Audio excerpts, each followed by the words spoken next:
Hello, everyone, and welcome. My name's Giles Whittell. I'm an editor at Tortoise, and this is our regular Friday lunchtime Sensemaker Live thinking. And all we're going to do is try to work out who's responsible for truth on social media. Should be pretty straightforward, I think.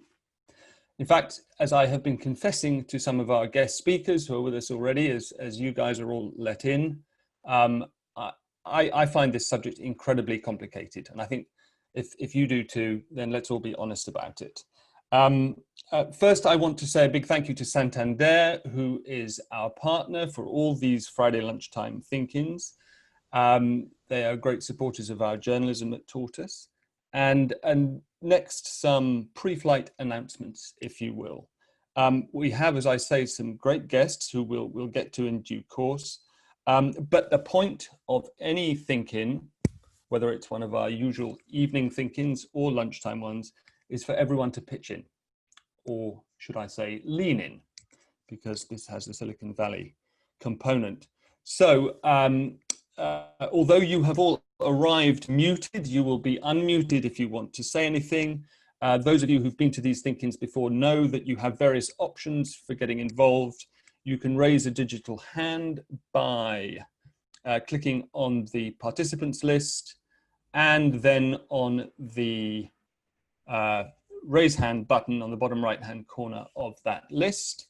And then I will see it coming up on the list and I will test you on that in a bit. And you also have the option of pitching in the chat. And my colleague Imogen is going to be keeping an eye on the chat and alerting me, I hope, to those of you who post things there, which we absolutely cannot ignore and we'll try and pay attention to as much as possible. And there's obviously a parallel conversation that goes on there, but we'll try and make it cross over with what we're actually talking about as well, as much as possible. We're recording the conversation and we hope to use the best bits in our digital journalism. But don't be shy, please. We have, as those of you who are familiar with the thinking format know, an informal no questions rule, and there's always a little bit of sharp intake of breath there. We mean the opposite of don't get involved. We mean do get involved, but please don't feel obliged to couch what you have to say as a question. It tends to take longer, and we want you to be bold, forthright, say what's on your mind. So back to the subject. Let me briefly, our framing question is, has Jack Dorsey made Twitter liable for truth online? Which I hope will be a sort of portal to what we all know now is a much bigger conversation. Let me try and boil down as a news person and not as a tech specialist, what has happened in this sphere since the last time, which was actually quite recently, that we had a thinking on these topics.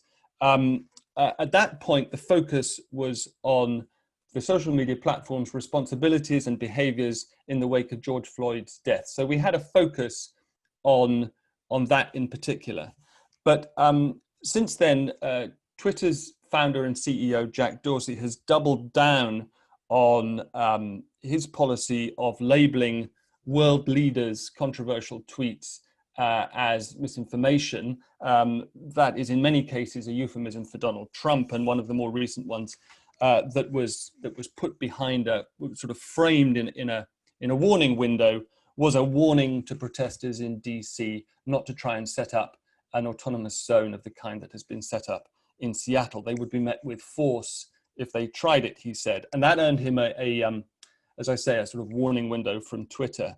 And at the same time, Facebook CEO Mark Zuckerberg has doubled down on his policy of not being or attempting to be an arbiter of the truth, which has led to a boycott by many of his advertisers, a big slump in Facebook's share price, about many billions locked off his net worth, and defiance on his part, as we've learned today in the news. He said at an internal meeting last week, but it was reported this week, that he had no intention of changing policy just for the sake of what he put as a small percent of Facebook's revenue. Less defiance from our former Deputy Prime Minister over here in the UK, Sir Nick Clegg, who, as many will know, is now head of comms at Facebook, who was very anxious to persuade the world that Facebook is nothing but a force for good. So I promised that I'd kind of check that you were all awake and concentrating and aware of where your raise hand buttons are. Can I first, before we come to Rebecca, which I want to do in a second, Rebecca Mackinnon, ask you to raise your hand, not so much if you think Jack Dorsey has, in his policy on Twitter, made Twitter liable for truth online, but whether you think, broadly speaking, social media platforms should be liable for the truth of what is posted on those platforms. So yeah, raise your hand if you think they should be.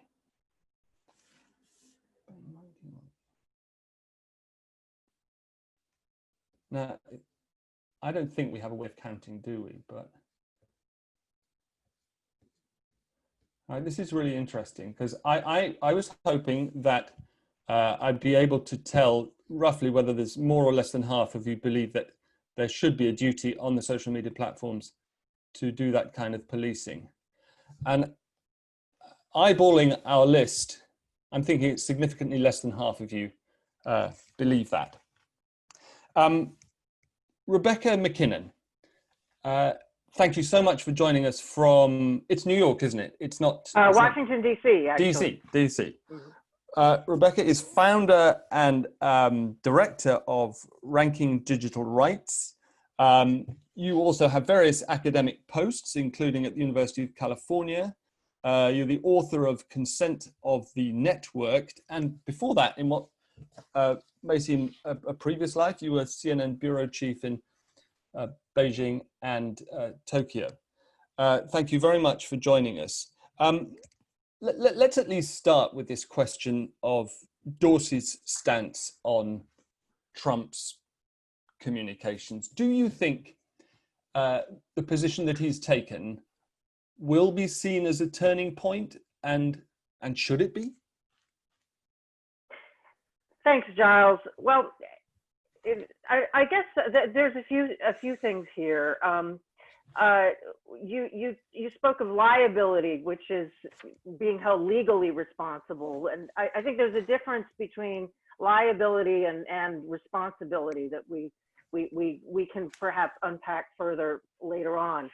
But certainly there is a turning point in that Jack Dorsey, I think, you know, these companies all have policies about misinformation, about hate speech, and so on, that they enforce. But Twitter, up until recently, was giving an exception to public figures and major politicians like Trump, and then decided not to make that exception anymore. So it's not as if Twitter had no rules. Now there are a lot of issues about whether they were enforcing the rules consistently, which they were not. Whether they were able to keep on top of the volume of content that was violating their rules, which they were not. But it was also the issue that they were enforcing their policies inconsistently and giving a deliberate exception to public figures who they consider newsworthy. And there are those who ask whether Trump would be president today if Twitter had applied its rules consistently across the board to include politicians and not made an exception. So that's one point to make. I think, though, just getting back to your original question about whether social media companies should be liable, held liable, which implies, my understanding of the word liable, at least in American English, is that they're legally responsible and can therefore be prosecuted if they allow untruths on the platform. That can be problematic for a number of reasons.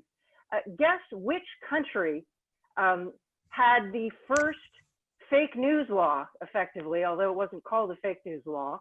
It was called a law against spreading rumors.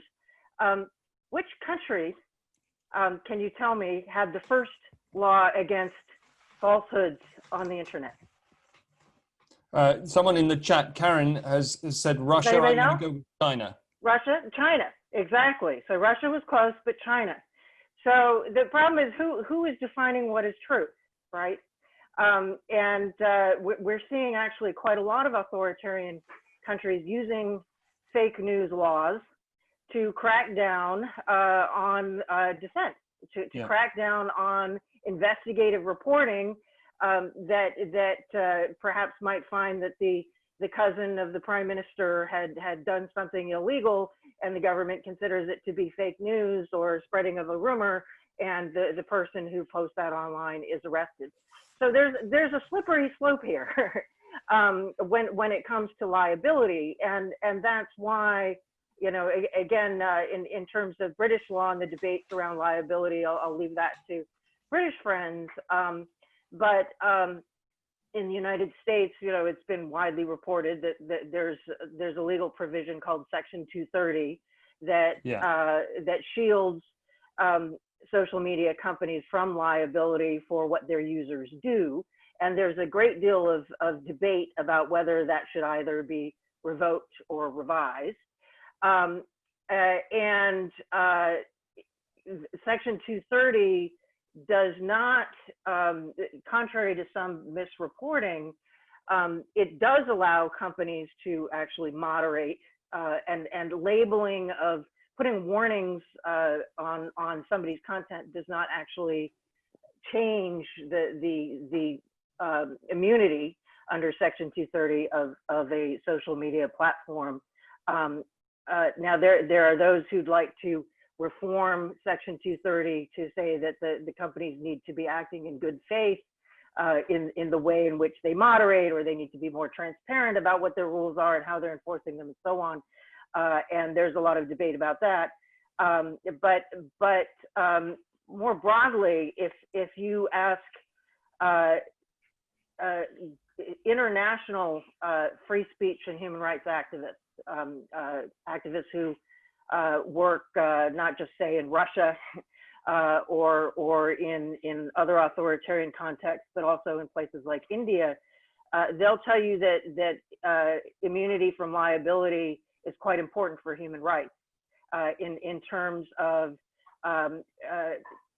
because when companies are held liable for users' content, what happens is that companies over censor in an effort to prevent fines and legal action.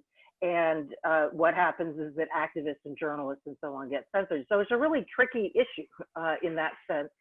And that said, I would not agree that companies have no responsibility to society and no responsibility for human rights, both in terms of free speech, but also in terms of the social impact of their platforms that affects other civil rights, social justice, and so on.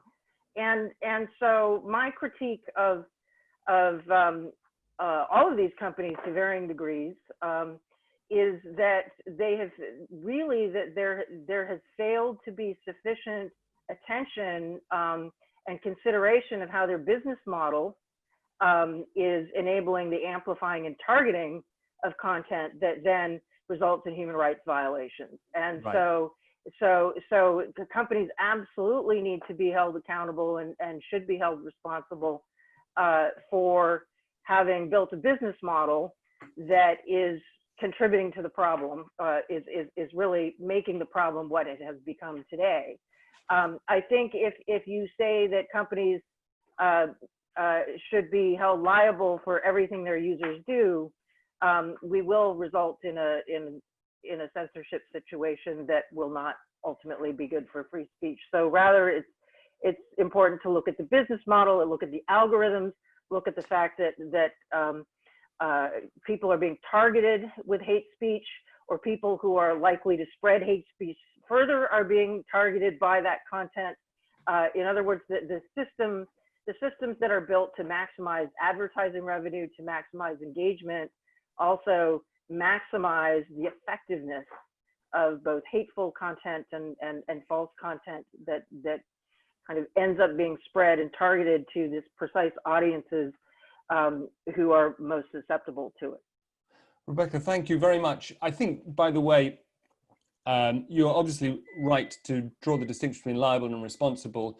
Possibly over here, we are more inclined to regard the word liable as a catch-all to include moral responsibility. But I can see that the distinction is important in all over the world, but especially where you are. Just before we move on to Areeq, I wanted to clear up on a point of detail. You said that what has actually happened with Trump and Twitter is that an exception that was made for world leaders in the business of misinformation has been rescinded, as it were. But that doesn't mean that all other Twitter users who are not world leaders are currently being policed for the veracity of their content, does it? Well, the problem, they're being policed for violations of the terms of service, which is more in relation to hate speech. Right. But when it comes to certain types of disinformation, for example, medical misinformation about COVID-19, that is being policed. So they're prioritizing certain types of misinformation. If somebody was posting online that Rebecca Mackinnon is a Republican, which would be misinformation, you know, that is not something that Twitter would police or you know would consider to be something that is a violation of its rules, even though it is certainly misinformation. Right. Given that I'm a lifelong Democrat. Right. So, right. Because time moves on swiftly, I'm going to move on swiftly, but we'll come back. And as I've mentioned, anyone who, if you want to interrupt, you're more than welcome to. But Areeq, you run and founded WebRoots Democracy, which, among other things, seeks to reduce inequality and progress society to a more harmonious state of affairs. But the first syllable of all that, web, means your focus is on the web, isn't it? And you, in an email exchange with my colleague Ellie earlier this week, said that you reckon Dorsey had opened a can of worms with his stance on Trump's tweets. Are the worms ever going to get put away, or are they out for good?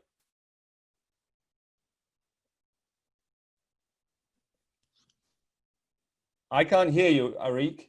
Can anybody? Can you hear me now? Yeah, that's great. Sorry, I couldn't unmute myself. Yeah, thanks for having me. Yeah, I think he's opened a can of worms. So I agree with Rebecca in the sense that these platforms have a moral responsibility to deal with these problems. So they have a moral responsibility to deal with hate speech. They have a moral responsibility to deal with serious cases of disinformation. And they also have a financial business reason to deal with these problems. So if you take the example of child pornography, no company would really want to operate on Facebook if there is rampant child pornography on the platform. So they have a business incentive to keep up. And similarly, in recent weeks, you're seeing that business incentive increase with the advertisers' boycotts of Facebook. But ultimately, I don't think it's desirable necessarily for us to want Facebook and Twitter and others to be policing speech and to be responsible for policing speech. And I think actually what we should do is move away or move beyond this question of content moderation and recognize that actually a lot of these problems are offline issues. A lot of these problems are real people in the real world who think it's acceptable to behave in a certain way online. Even the bots, right? These bots are created by people at the end of the day. And this is a human issue, an offline issue, which should be dealt with offline. And obviously there's only so much we can do as a UK, as a single country.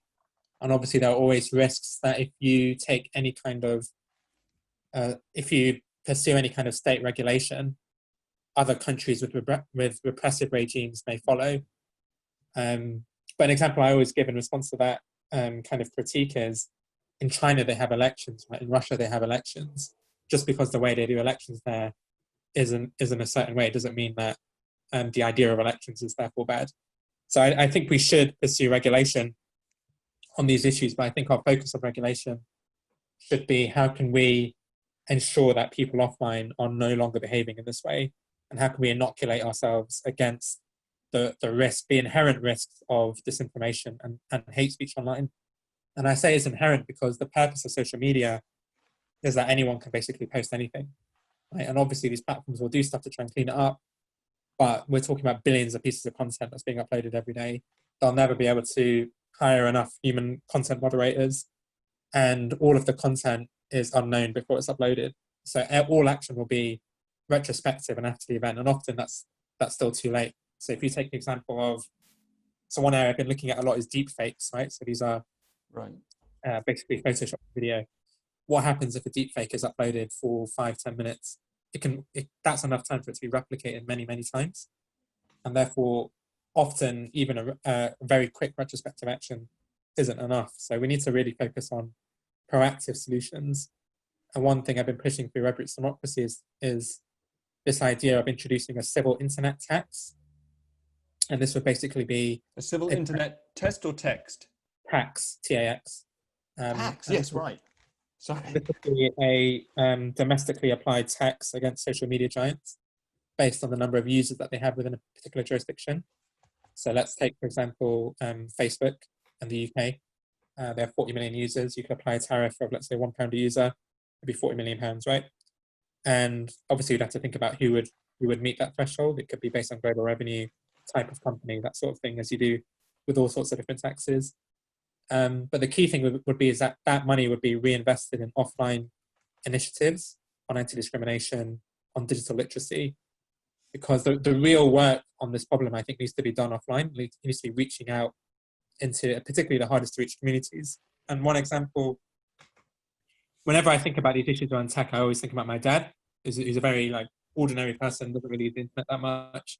And I went to go see him a few weeks ago, and he showed me this video of alleging to show the skeleton of a giant, right? And I had to explain to him that this was a hoax, and I found it was from like a 2005 hoax, where it was a Photoshop competition about who could create the most convincing image. But this is getting thousands of views on YouTube, and it's still there. And how did you react when he realized it was a hoax? He didn't really believe me, if I'm honest with you, and I couldn't be bothered to put the energy to explain it. But I just sent him the link. But that problem isn't going to be solved by simply labeling stuff. Right, so labeling Trump's tweets, great. You labeled it. How much impact has that had? Even fact checkers have been deemed as being part of the establishment amongst Trump supporters. So they're already tarnishing the same brush. Much bigger than these questions of liability or regulation. Think about what can we do practically as a single country to inoculate ourselves offline rather than thinking about tweaks that we should be doing online. Areeq, I want to take that issue of offline inoculation and put it to Claire Wardle in just a second. But first, am I clear that for you is the sheer logistical impossibility of monitoring so much content, as Nick Clegg points out, they have 100 billion new posts on Facebook every day. Is that the clincher for you? I mean, in an ideal world, were the content not so outrageously large, would you be more in favor of tougher online moderation? Yeah, okay, so if it was manageable, I still think it wouldn't necessarily be desirable to give all of the power to these corporations who are based in another country to police what should be and what is viewed as a public forum for discussion. Right. I don't necessarily think that's desirable because there are lots of different cultural reasons. It gives these platforms a lot of power, a lot more power than a normal private company. And I think already to date, we've given them so much power that social media is seen as far more than a private company, but has a special status as being part of the an institution of democracy almost, and therefore is untouchable. So I would also still hesitate, even if the content was manageable in terms of its amounts. Okay, thank you. Just before I go to Claire, I have not moved the chat since Michael Eliastam posted, your question, raise your hand, was poorly asked. Ask it again. Can we go possibly to Michael, because I want you to rephrase for me the question that I phrased poorly, because it'd be interesting to see if we get a different number of hands raised. Do you mind me putting you on the spot like that? No, just very surprised. So how would you have phrased it? And let's see what we get.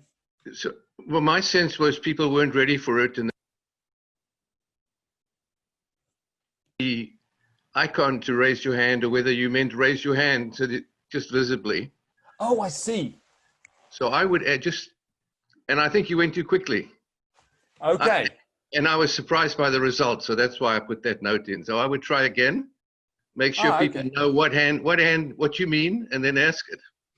All right. Okay. So not the phraseology, but the methodology. Okay. Well, let's do that again, because I want everyone to have a chance. So the question was, do you think that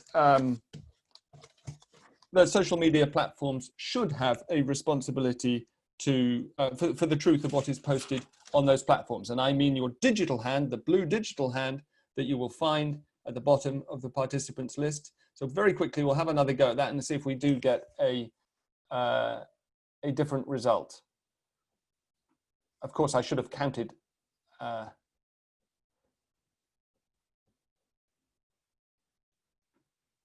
So Michael is among those who's now raised his hand.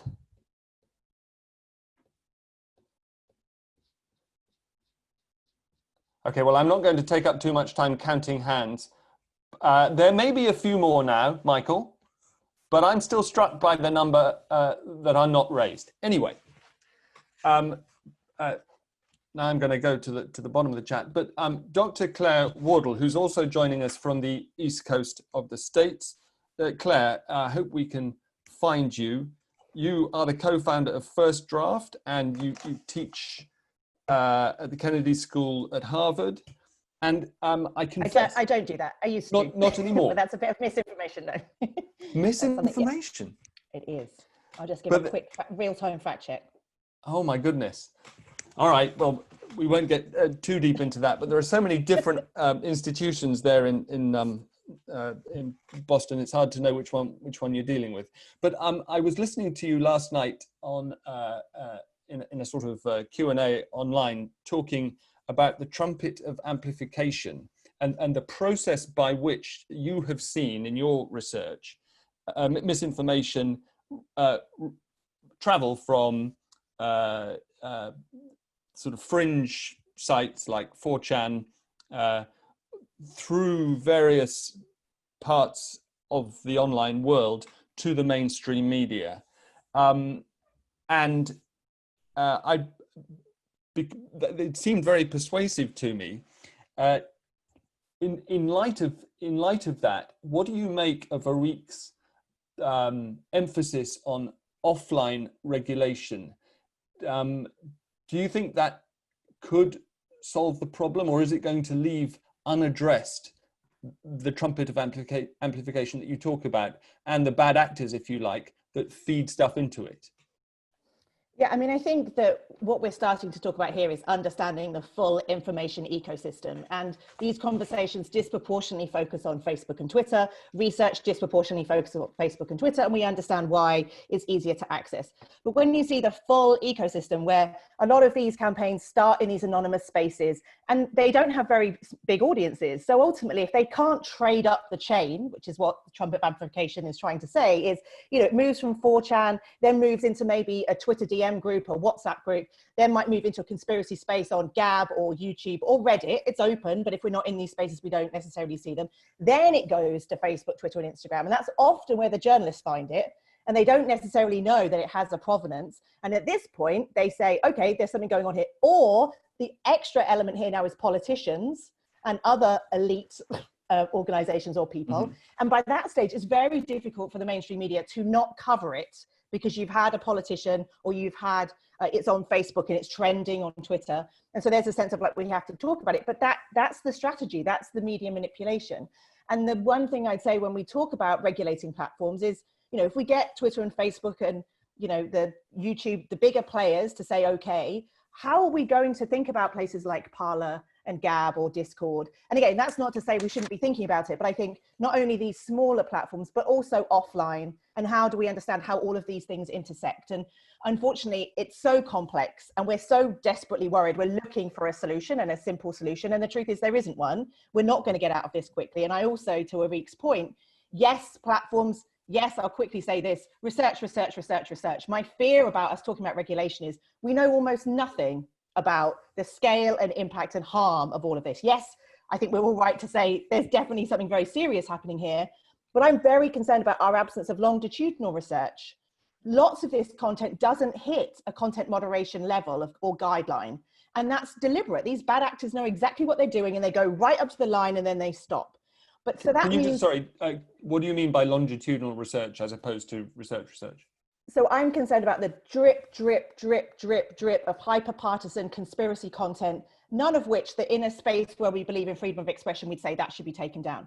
But my concern is historians will look back and be like, you guys were so focused on individuals' atoms of content, and what do we do with this particular Trump tweet? What do we do with this particular 5G conspiracy? What you've missed is over time, and we've seen this with hate speech. We've already seen how hate and harassment, low level, particularly to communities of color, other vulnerable communities, we already know what the longer term impact is. But how do we bake that in terms of really understanding? So I would say before jumping to regulation, how can we put more pressure on the platforms? And not to say we want your data, because we're stuck in this catch-22 where we can't give you the data. But how can regulators say, we have to ask you to give us audited receipts of the outcomes of your algorithms? What is it that people actually see? What happens when Twitter adds a label? What happens? We don't know. We're all like, oh, well done, Twitter. We don't know. In 6 months' time, tell me, Twitter, did that decrease the number of people who saw that bad content? Did more people retweet it with a poop emoji? We just don't know. So my frustration is, you know, I love these conversations, but these are the same conversations we've been having for years, and we still don't have any empirical evidence about this. And I really worry about us passing regulation until we truly understand the space. Okay, so you say there's no one solution and it's all very complex, but you were focusing at the end there, ultimately on the relationship between the platforms and regulators. Is there anywhere in the world where there's a good relationship between the platforms and, I suppose we have to be talking about national rather than transnational regulators at the moment, where ultimately democratically controlled regulators, because they're part of a democratic government, are able to get at that kind of data that you're talking about? Has it happened anywhere? No, and I would say the problem is the people asking the questions don't often do this work. So my frustration with the EU Commission Code of Conduct is it allows the platforms to produce all of these transparency reports and say, well, look, we've created a Facebook ad library. Well, unless you have played with that Facebook ad library and realize how buggy it is, that the API is really problematic to work with, and you can't really do the research that you want to do, I would say that's worse than useless. And I would, you know, then when they say, but look, we've got a little eye underneath a post that allows audiences to know whether or not a newsroom is trustworthy or not. Well, how many people have clicked on that eye? If they tell me that AI is working so successfully and they're taking down 6,532 pieces of content, well, what proportion of other content? And how come it's working really, really well in English, but really terribly in every other language? So unless you can interrogate the numbers that they're giving us, they're marking their own homework. And my frustration is that they, you know, we see people come and giving, you know, evidence at government inquiries, but unless it's really interrogated and pulled apart, I get increasingly frustrated that the platforms are saying, well, yeah, look at everything we've done, but it's not giving us the data that we actually need. And it's whitewashing the fact that we're no better off now than we were 4 years ago. It's fascinating. Good morning. Look, if I am absolutely not keeping up with the chat, I apologize for that. But if anyone has any ideas or strongly or weakly held views about how to lean on the platforms to force them to face up a little more proactively to what I think many of us agree is a moral responsibility, quite apart from any business responsibility, to look more but if only to disclose the kind of data that Claire is talking about, do stay. Claire, just one other question at this point.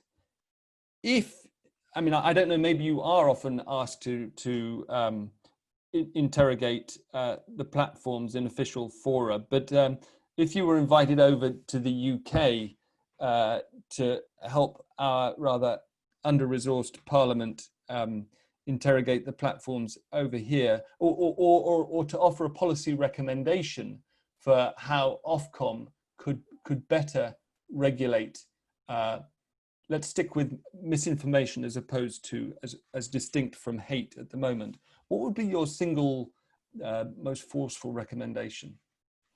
Well, I would say actually when I've seen the UK Parliament ask questions of the platforms, it's much more thorough than the US version. I mean, I have to say, I was very proud to, the questions were great. But I think in that format of question and answer, and then the platforms go, that's a good question, we'll follow up next week. And of course, there's a kind of a sassy end, which is like, well, thanks for giving us nothing. But I would say there needs to be, from a regulatory perspective, a real requirement of certain data being released to an independent body. And maybe Ofcom in the UK is that body. But when they're asking for transparencies, the platforms will give the bare minimum. And then I would say you need researchers working with Ofcom to say, that's not good enough, we need this, that's not good enough, we need this. And then ultimately the platform say, we can't give you that, it's proprietary information, there needs to be a step which is like, well, as a regulatory body, we have the power to, access audits of that. And it's not auditing the algorithms, it's like, what are the results of the algorithms? We did a study where we asked people in 14 countries to send us screen grabs from Instagram, Facebook, YouTube, and Google of the search results of when they search for vaccines.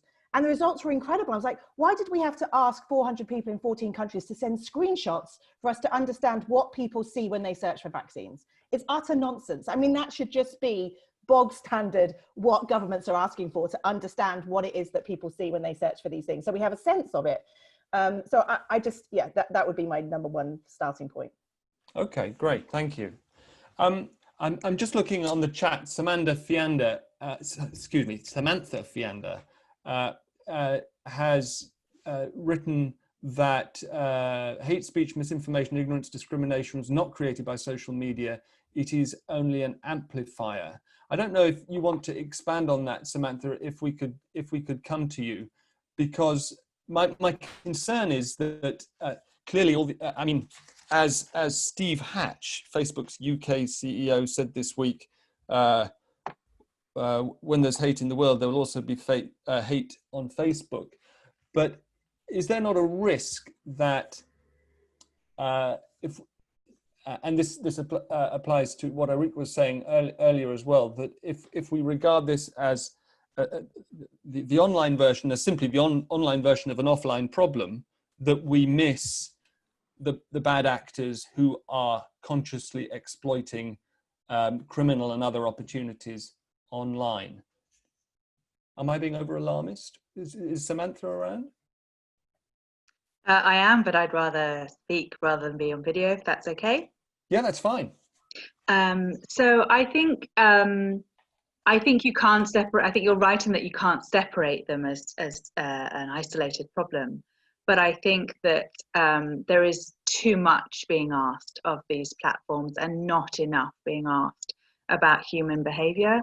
And I think that that is my concern about why Twitter still allows Trump to have an account. It is curious to me that a lot of people who are decision makers at the moment are of a certain generation who grew up with a particular relationship and dynamic between the media and how that used to work and how politicians used to work and different social conventions, particularly in the Western media and the Western world.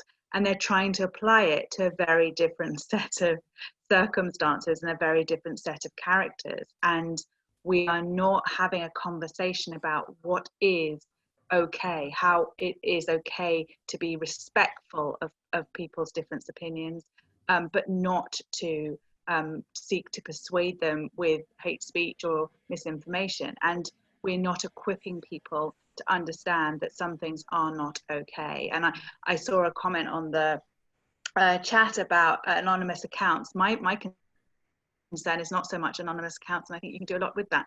My concern is actually giving a voice to people who we do know who they are, and that's Trump, the Hopkins, and all the others. So I think that my concern is that there has to be a dual conversation, and I don't see that. I see it being a conversation about the platforms only. So Twitter has suspended accounts, and you believe that Trump should be one of those that is. Of course. Yeah. Of course. I mean, you know, I mean, there are so many examples where if it was anybody else, it's a flagrant disregard of their terms and conditions. And I mean, the Syria-Turkey issue was just, I mean, I've never seen anything like that. You know, that was, you know, if nothing else, cause for war. I don't know what does. Sorry, can you remind us what those tweets, the gist of them, what they were? Well, essentially, if you remember, it was about whether the Americans should be helping in Syria or not. It was, it all feels very, very long ago, before the pandemic. But essentially, he was using a platform to announce war, violence, and military offensive. And he was clearly doing things that would mean that he had blood on his hands. Anybody else, in any other context, that would have been stopped. And here we have a private company being asked to police that behaviour, and they can.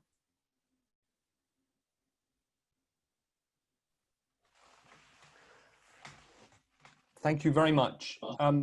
Rebecca, can I come back to you? Would you suspend Trump's Twitter account? Sure, absolutely.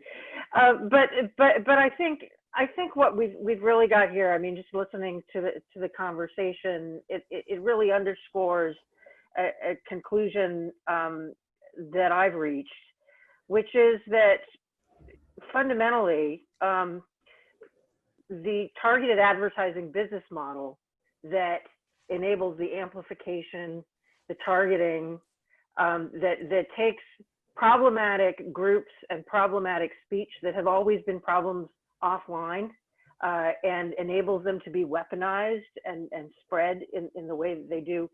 That's because of the targeted advertising business model. Our society is addicted to targeted advertising, just as we've been addicted to fossil fuel. Targeted advertising is the fossil fuel of our information ecosystem. And until we develop alternative business models, both in terms of those who are seeking to advertise as well as those who have developed this business model, it's going to be very difficult to address the problem. It ultimately it comes down to regulation, right? The reason why targeted advertising is so pernicious is because the law enables, allows this to happen. However, there are so many different interests involved in enabling this business model to continue, that unless you really as a society say, okay, this is too toxic, it's going to kill us in the long run, even though we benefit from it individually in the short run in all these different ways.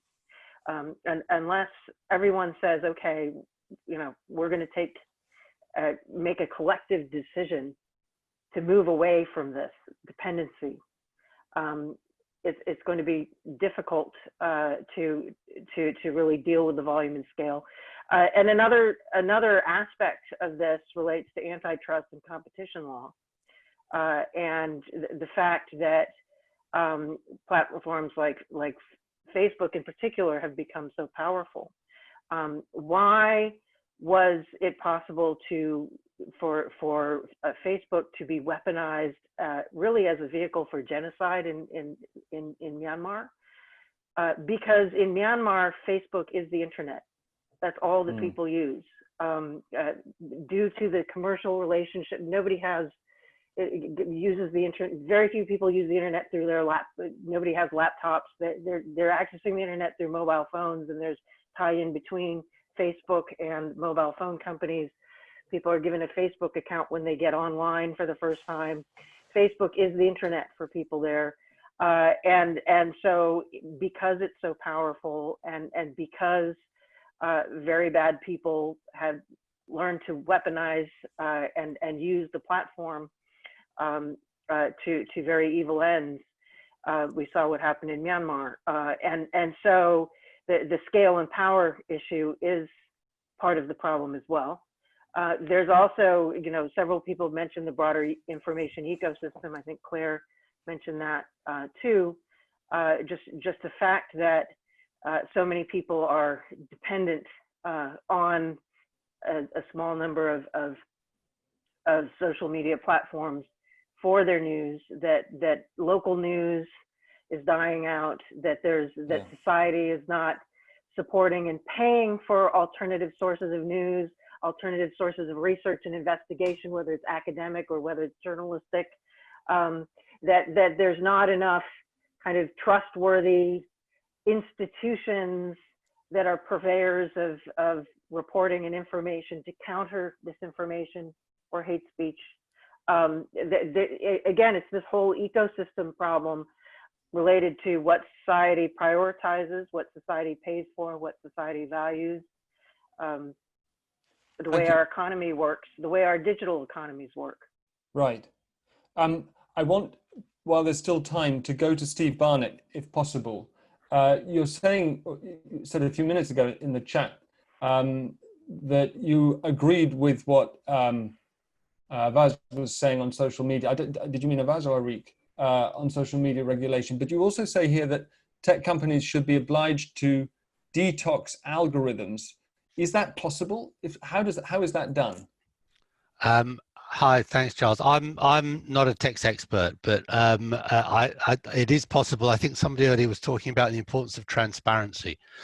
The key thing, and they were quizzed on this. Facebook were quizzed on this in their evidence to the DCMS Select Committee, is handing over data, as someone said before.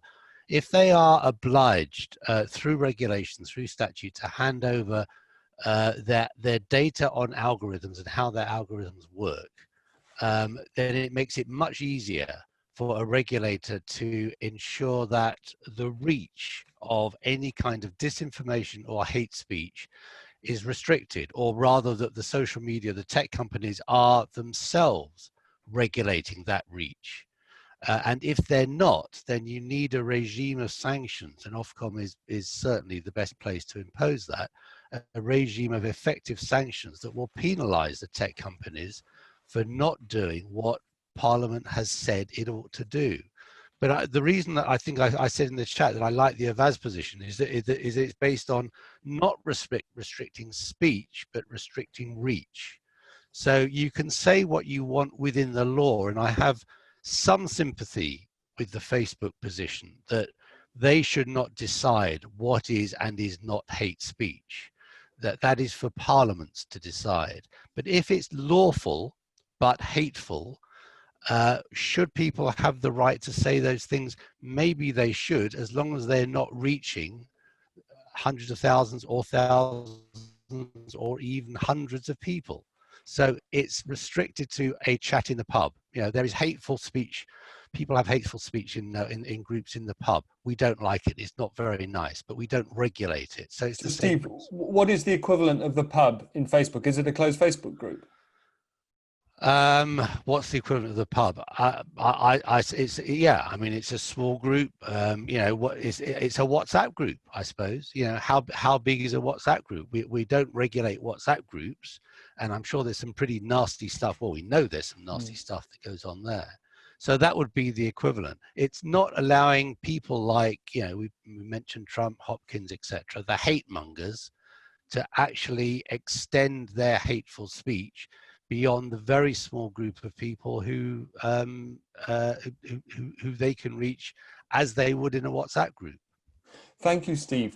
Before we run out of time, there's a glimmer of sympathy, as you said there, for Facebook's position. I'd really like to hear from anybody, or just raise your hand, who actually reckons that Zuckerberg's position, not wanting to be an arbiter of what is true or what is hateful, unless really forced to, in really extreme cases, is defensible.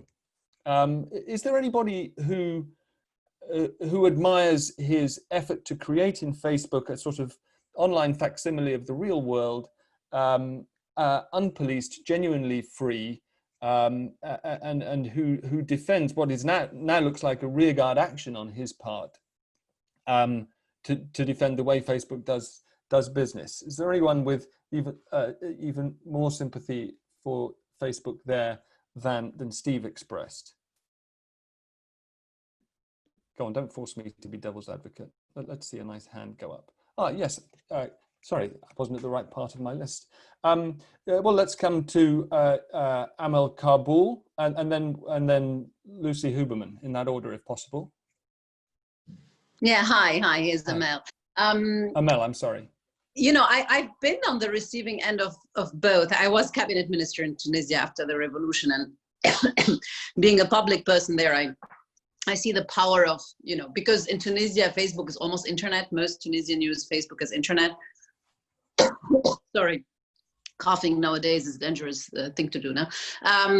But, you know, in a way that, you know, with the Arab Spring and, you know, like in Tunisia, that was like allowed us to be able to mobilize people beyond any reach. And on the other side, personally, and my children, sadly, we suffered also up to post-traumatic stress disorder, because, for example, I made a video speech in English somewhere in Berlin. It's been, you know, put online in Facebook with the wrong Arabic subtitle, which things I haven't said, and it got so hysteric and kind of shared in few hours so massively that it created, you know, such a dangerous space that for me and my children was really dangerous to go on the street. And I tell you, lots of sleepless nights and very, very personally damaging phase. And that's why I agree with the reach piece. So I do support that they shouldn't moderate, but I do support the reach phase. Like there are algorithms that though if something is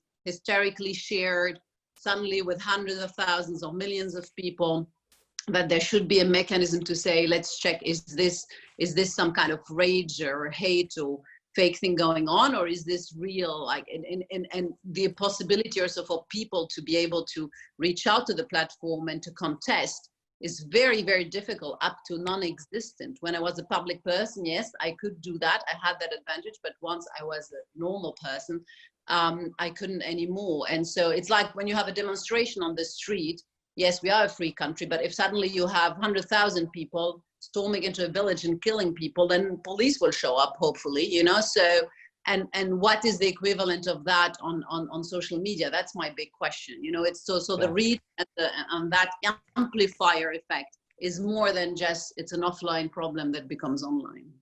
But let me just be clear, going back to what you said initially, are you concerned that an over-regulated Facebook would have prevented it performing the role that it performed in the Arab Spring, enabling you and others to mobilize? Yeah, I mean, I think because if you overregulate it, you potentially give states the possibility to, you know, censor, right. You know, and maybe the Tunisian state would have that time censored what came out, you know. So as I say, I've lived both sides. The question is, how can you create protection when it goes into a negative and you know, into a kind of killing people and being, you know, used as a weapon of war against minorities? That's for me the question. How can you protect that side? Right, thank you. And just before we go, have you seen anywhere on any platform a mechanism that serves that purpose already? I haven't. No, okay. Lucy Huberman, promise to come to you. Hi. Hello. Hi, just want to say hello to Rebecca and Claire and everyone. Hi, Rebecca. I've got a couple of points which might end up in a question, sorry. That's all right. In British academia, I've been Professor of Digital Media and Innovation for 11 years. I'm leaving in 2 weeks. You cannot get any money for qualitative, longitudinal research of social media or any type of behavior to do with the internet, really. It's not available in the current sort of research funding universe. And if you do, I mean, if you look at social media sort of web analysis tracks in academic conferences, the academics have another problem, which is if they get quantitative data, which they can get money to maybe research, they're not allowed to share their data sets with other academics, which they're supposed to do for academic purposes because the social media companies won't let them. So there's a kind of whole missing raft, I think, in the sort of area that isn't properly a discipline, which can provide evidence, or in other policy areas does provide evidence for lawmakers, and examples that Claire has got, in other ways, which lawmakers and regulators need. I'm not completely not a defender of Mark Zuckerberg, but if someone is asking for regulation, is it just a cop-out? Or, I actually can't see any reason not to regulate in certain areas of this debate. I don't know what the precise regulation is, but I don't think it's beyond the means of researchers and policymakers to come up with it.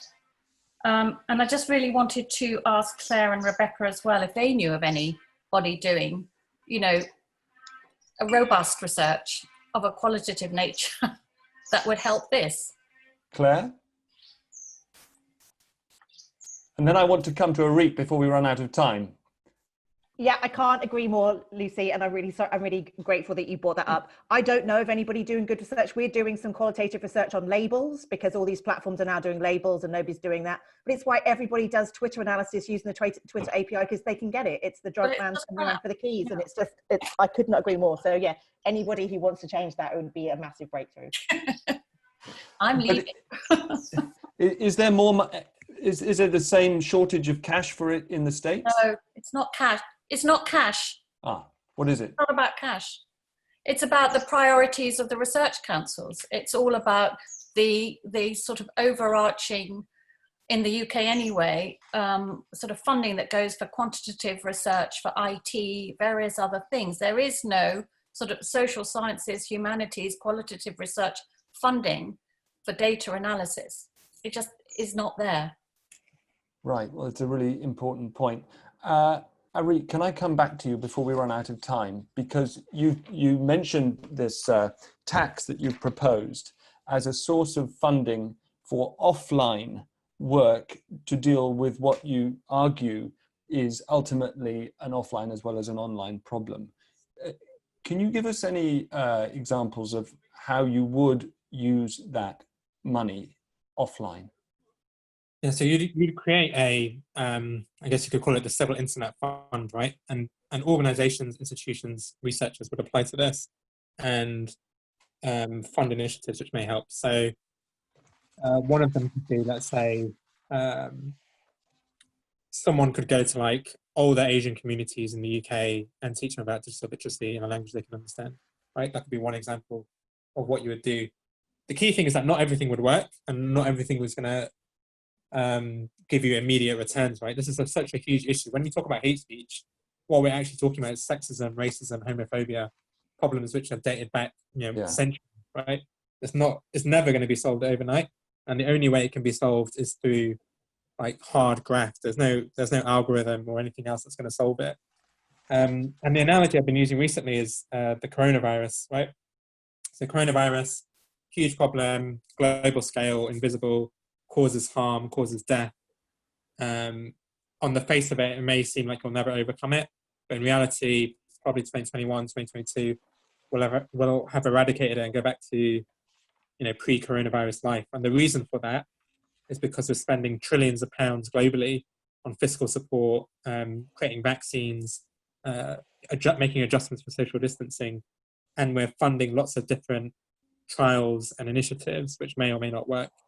But that took money, right? It took money and it took small changes to our life. And I really think we should be taking the same approach with these kinds of problems on social media. I think there's far too much focus actually on the inner workings of the big tech companies in particular, rather than thinking about taking a step back and thinking about how do we deal with this issue offline and practically as a single country.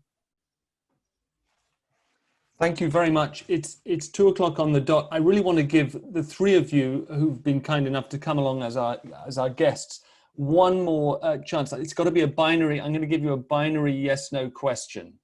Do you think that if Trump is voted out of office in November, a lot of Twitter's problems with regulation of misinformation, as opposed to hate and extremism, will go away? Yes or no? Let's start with Rebecca.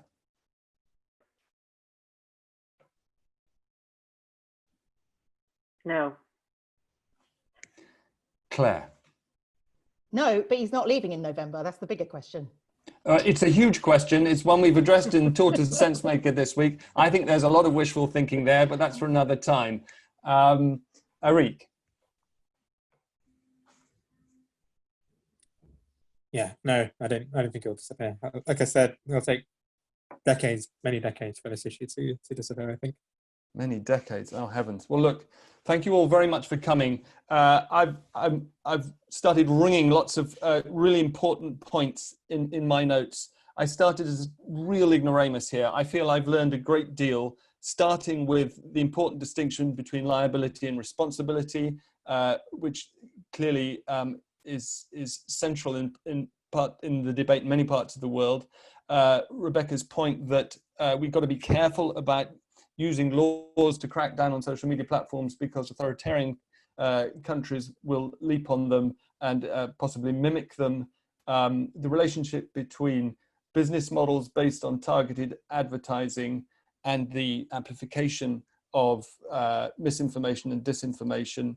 I mean, Areeq, I'd love to keep track of what you guys are doing and progress or not in persuading the UK government to adopt the kind of tax you talk about. Steve mentioned the weaponization of, was it Steve who mentioned the weaponization of Facebook for genocide in Myanmar? Anyway, I've put a ring around that too. And Amal, it was really fascinating to hear what you had to say about Facebook's role